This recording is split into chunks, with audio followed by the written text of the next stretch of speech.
Bonjour. Bonjour David, Constance. bonjour monsieur, bonjour à tous.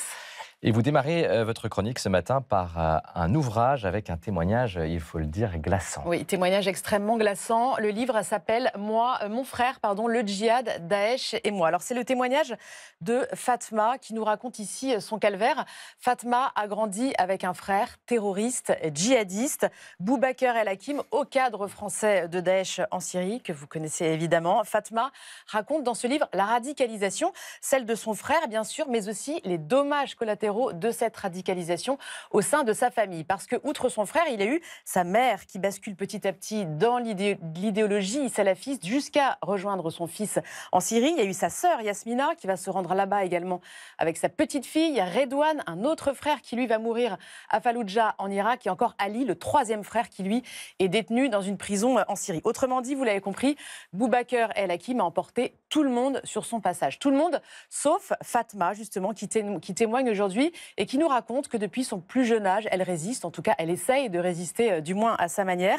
Elle sera déscolarisée à 9 ans par son frère, voilée, puis mariée de force à un autre djihadiste terroriste, Peter Sherif. C'est un témoignage vraiment précieux que j'ai trouvé très éclairant parce que déjà il nous plonge dans l'intimité des familles de ces djihadistes et puis on parle très souvent du profil de ces terroristes, beaucoup moins de ceux qui les entourent, en tout cas ceux qui ont choisi un autre chemin et ce témoignage en est la preuve vivante. C'est vraiment un témoignage précieux. Mon frère, le djihad, Daesh et moi, c'est donc écrit par Fatma avec Magali Serre et c'est publié aux éditions du Seuil. C'est vrai que le terrorisme, ce sont aussi des histoires personnelles. Oui, tout à fait. Où le mal est là.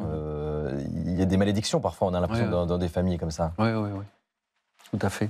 Et le mal, effectivement, est large. Moi, j'ai toujours le souvenir d'une mère de famille à Paris qui se glorifiait d'avoir perdu 3 enfants de 13, 16 et 20 ans qui étaient partis rejoindre Daesh et qui étaient morts tous les 3 en combattant. Terrifiant. Et pour elle, c'était le bien absolu.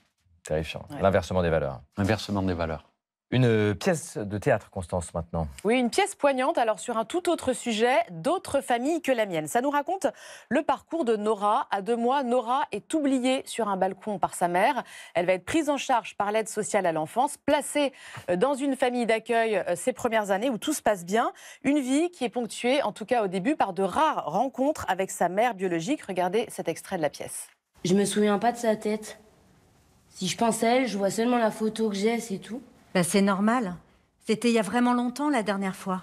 Et est-ce que je dois apporter quelque chose? Qu'est-ce que tu voudrais apporter? Du jus, par exemple? Ah bah oui, c'est une bonne idée. Du jus de mangue? Ok, très bien. Alors, Jacques vient ici à 10h. On prend un petit temps tous ensemble pour se parler. Et framboise, en fait, c'est mieux. Ok, on va essayer de trouver ça. Donc Jacques passe ici, on prend un petit temps tous ensemble pour se parler. C'est plus simple, en fait, ce sera plus simple. Ok. Tu as besoin qu'on parle du jus? Oui, j'ai besoin qu'on parle du jus. Alors un jour, Nora va devoir se rapprocher géographiquement de sa mère. Elle va commencer à écumer différentes familles d'accueil, différents foyers. Heureusement, dans ce parcours chaotique, elle se lie d'amitié avec Ariane qui va illuminer sa vie. À 18 ans, Nora n'est plus placée. Elle se retrouve dans la rue avant que son destin ne recroise celui d'Ariane dans un dénouement assez incroyable que je ne vous divulguerai pas évidemment aujourd'hui.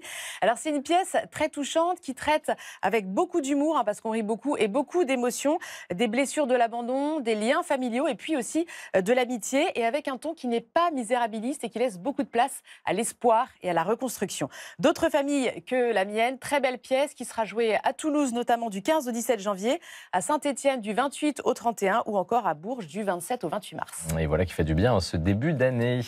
Le patrimoine, Constance, maintenant, avec la lumière que vous mettez à l'honneur en ce mois de janvier. Exactement. Et alors aujourd'hui, pour en parler, direction Albi, dans le Tarn, et sa grandiose cathédrale Sainte-Cécile. Construite sur un piton rocheux qui domine le Tarn, son édification s'est étalée sur plus de 2 siècles et s'est achevée au XVe siècle dans un style gothique méridional. Vous le voyez, cette cathédrale, elle a des allures de forteresse, avec notamment ses fenêtres qui font penser à des meurtrières. L'intérieur est surprenant, outre le fait qu'elle est entièrement peinte. Une clôture de pierre blanche sépare la cathédrale en 2 parties, la nef et le chœur des chanoines. Les 2 parties sont agrémentées de grandes baies hautes, élancées mais étroites, qu'on appelle lancettes. Ici, elles sont ensuite régulières et ça donne une lumière filtrée qui rebondit sur les murs. C'est assez typique du sud de la France où les ouvertures sont plus étroites que dans le nord. tout simplement parce que le soleil y est plus présent. Quel joyau, merci Constance.